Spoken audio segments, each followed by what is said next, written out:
Hi guys, it's been a long time since I've recorded something like this. The last time I recorded something like this was my introduction, where I've introduced myself that what's my name and what I'm gonna do here. And I've got some views on my choreographies, and I understand that why the choreographies are not so viewed because I know that it's not that good quality, but it's okay because the main focus for me on YouTube is to do this thing. So what are we going to do today is I'm going to discuss some points to be noted for life to you guys with the context from a book which I really loved reading, and I also want you guys to check out that book because I think that if you read that book, you guys will really just think that a drastic change happened in your life. So let's get started with the review of the book.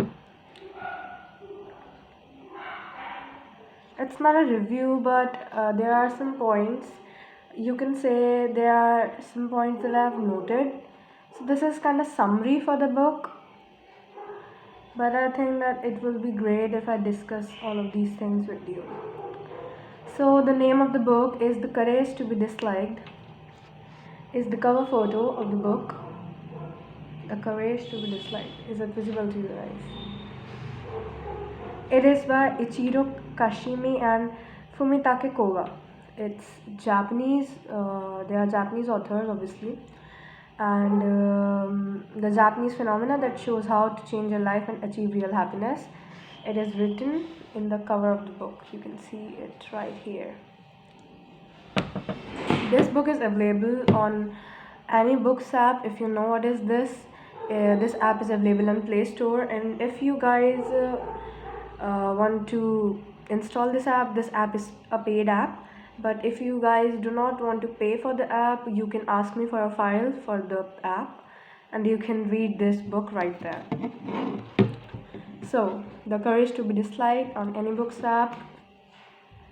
This is what we're gonna discuss today. So, I've took some notes. The great thing about this book is that we can take notes like this. Is it visible to you guys? Yeah. This is my notebook and these are the points I've noted there. So yeah. You just lack courage. One might say you are lacking in the courage to be happy. There are some times when we are not so happy. But what it takes to be happy. When one person is sad, suppose that you are sad, then why can't you be happy? Because you don't have the courage to be happy. You are thinking that you are too weak to be happy. So the point here to be noted is you have to develop that feeling of courage in yourself first. That yeah, you can be happy and you are not that weak. My lighting is, I think, low on battery today. Sorry guys if this is not very good quality, but I think that I won't stop recording because this is really difficult for me to record because there are some things that trigger me. So I think I cannot do these things over and over again, like discussing these topics. But I think that discussing these topics is the best way that I can explain some things to you guys. So the first point that I discussed is courage. You have to gather the courage to live on and to be happy, because if you can't gather that energy in you, then nobody can help you in any of your problem, because everything starts and ends with your courage. So please make sure that you are always courageful. You are not feared by anything, you do not fear anything, and you are responsible for yourself. So obviously you have to get the courage to live a happy life, and you should not be feared by anything in your life. That's true. The second point to be noted is you've avoided interpersonal relationships by disliking yourself. There are points in our life that we ignore relationships with anybody, with yourself or with any other person. We avoid the relationships. But why do we do so? If you focus on this point, this is very common that in any of the situations where the relationships are involved, we always think that we are the weaker side, or we are not that much good, or we are not that much okay. We think that we always lack in something, and that lowers our self esteem.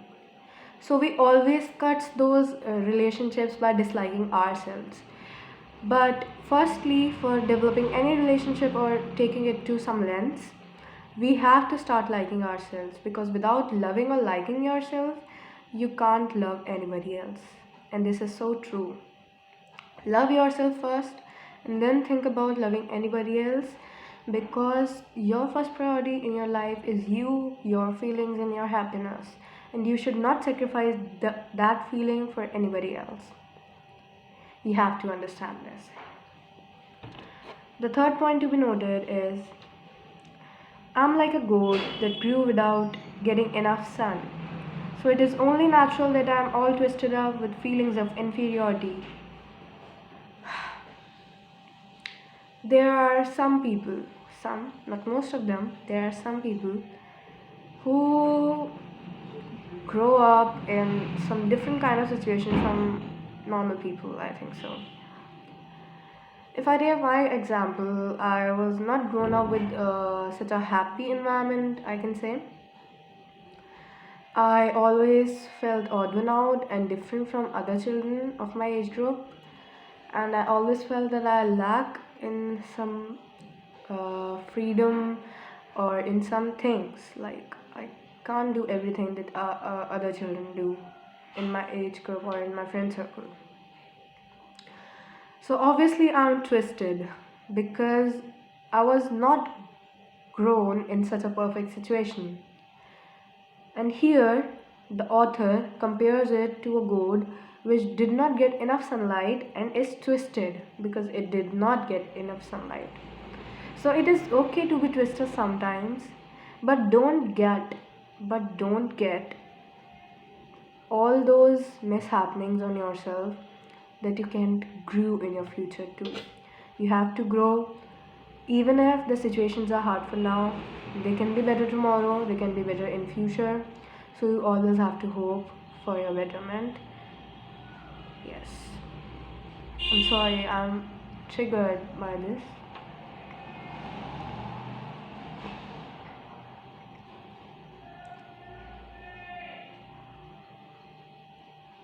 Okay, next point. If romantic love is a relationship connected by a red string, then the relationship between parents and children is bound in rigid chains. If you take, for example, if we are in a relationship, we just kind of break up that, yeah, we can't do this anymore, we are not compatible, we are not this or that, and we just break all the strings between us. We just break that relationship. But is it same for our parents? Is it same for our family? No, because the author here compared the relationship between our family and parents with rigid chains, that breaking those chains is far more harder than breaking those thin strings with any other person with whom you are in relationship with. So I think, in my opinion, we should not think them as rigid chains. Yeah, they are chains, but not those chains which tie us up. They can be those chains which support us. But if your parents are not supporting, then obviously those rigid chains are tying you up. And in that situation, you have to break those chains and you have to free yourself and you have to fly in the sky above. And that's the true thing. You can't deny the fact that there are some parents who dislike their children, who are toxic, and who do not want the child to grow in a manner that he or she wants to, but they want them to develop a shadow of themselves, and which is not possible for every child.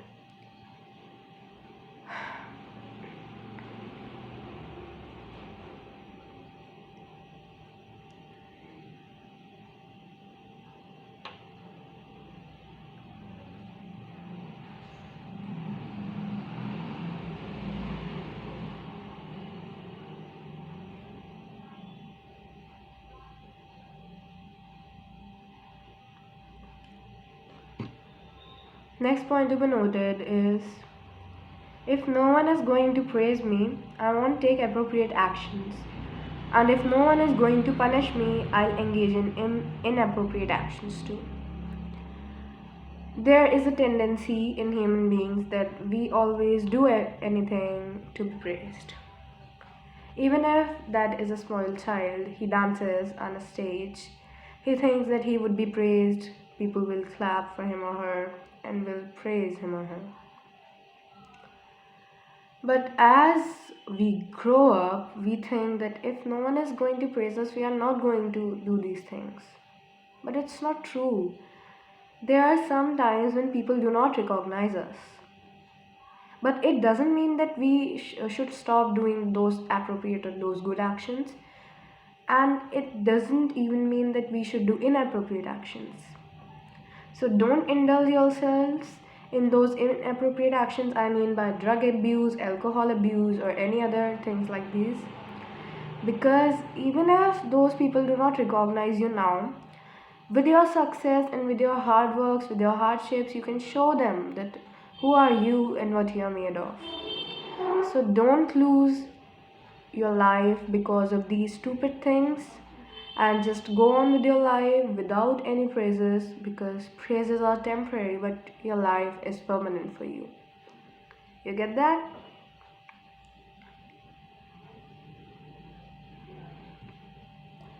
Next point which I would like to discuss, the important thing is not one is born with, but what use one makes of that equipment. I was not born with the talent of doing dance or singing or these kind of things that I'm discussing here right now. I was not born with depressions or anything like this. These all things were developed in me as I grew up. So instead of thinking that I am a depressed person and I should not do this and I should not do that I'm not capable of doing it. I'm sorry, lightning. Yeah, it's good now.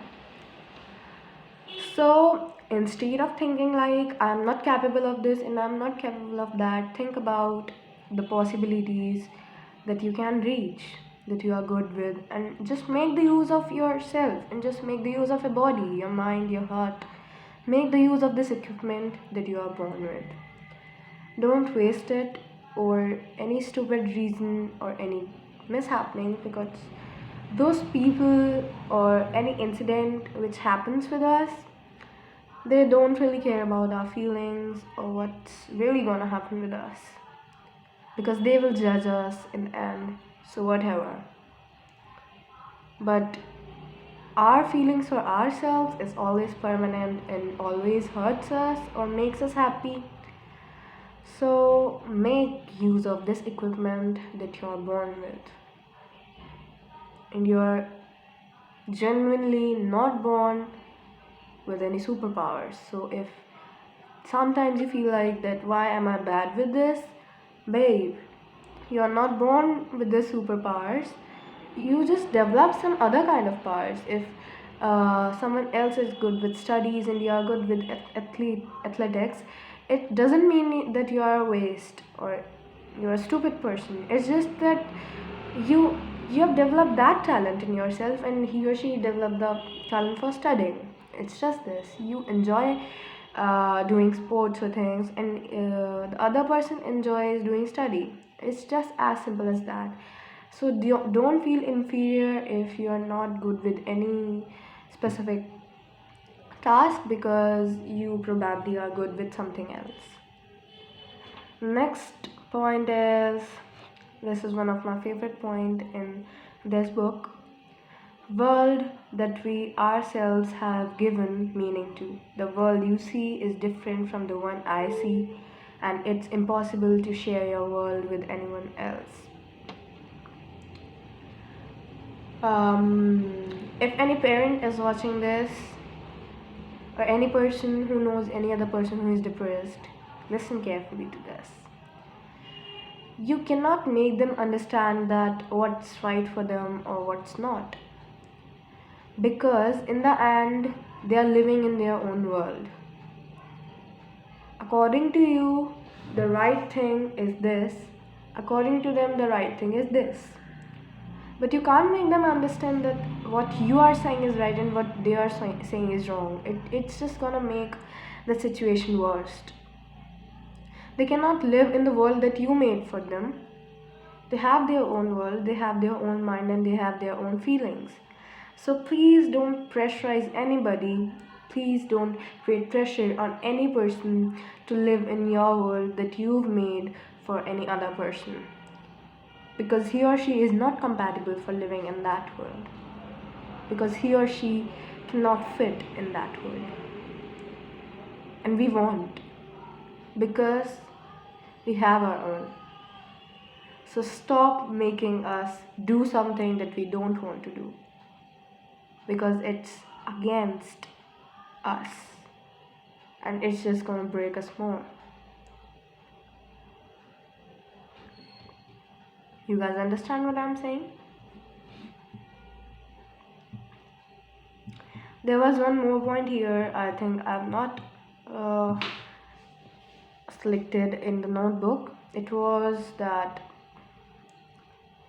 if you are in a desert and you meet a camel,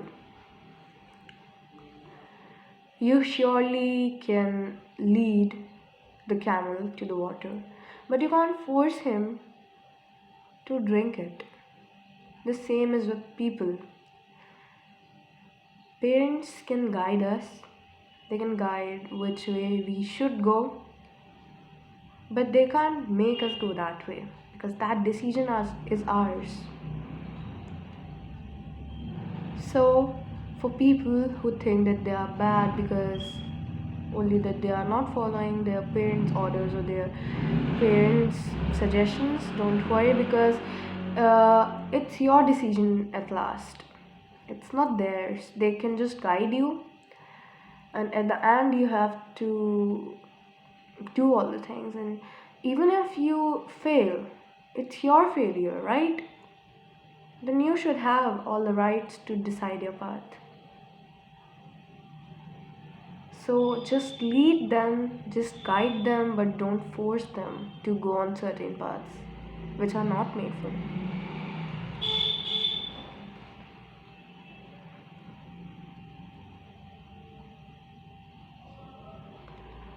Okay,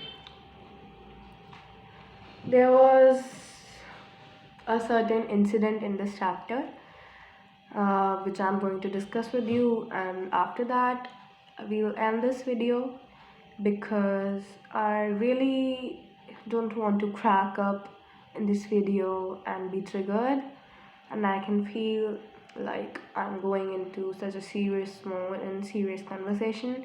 But I think that this conversation is also very important for this channel.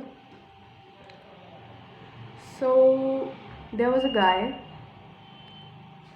who was kind of sad, or he did not have really good relationships with his parents.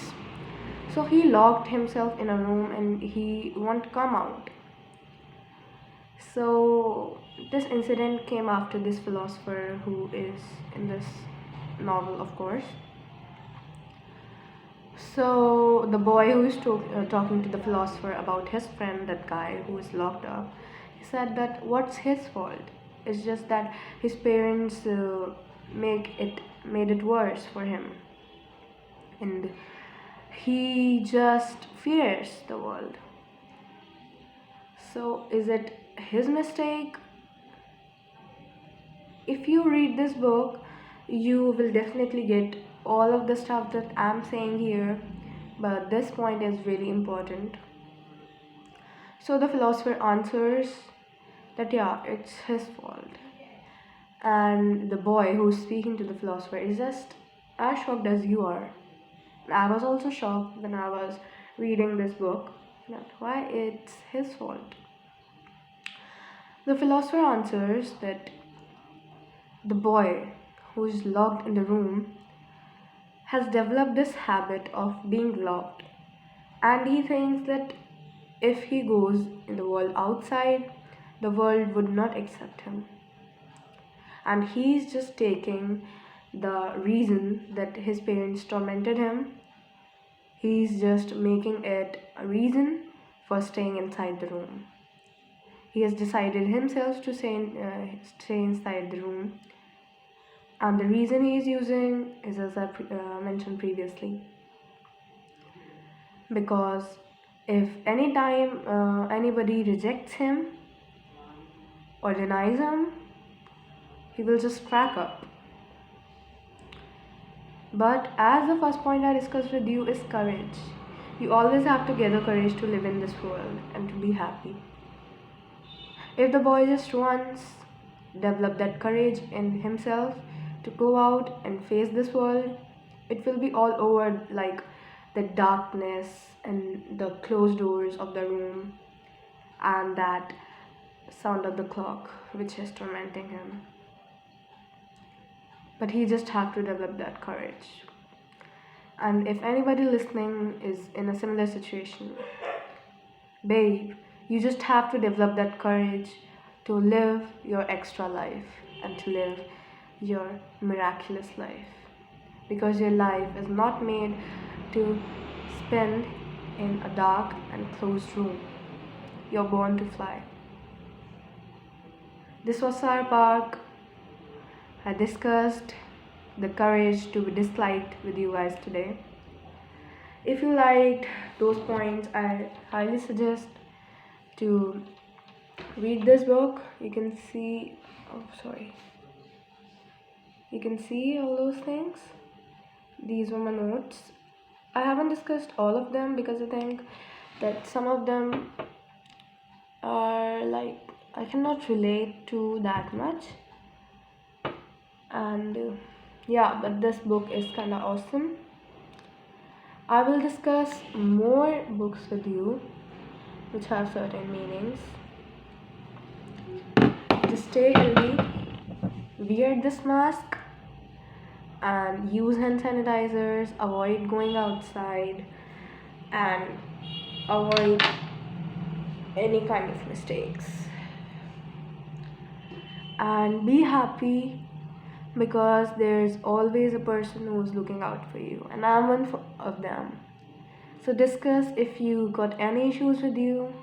You can comment down there, and I can provide you with my Gmail for any advices.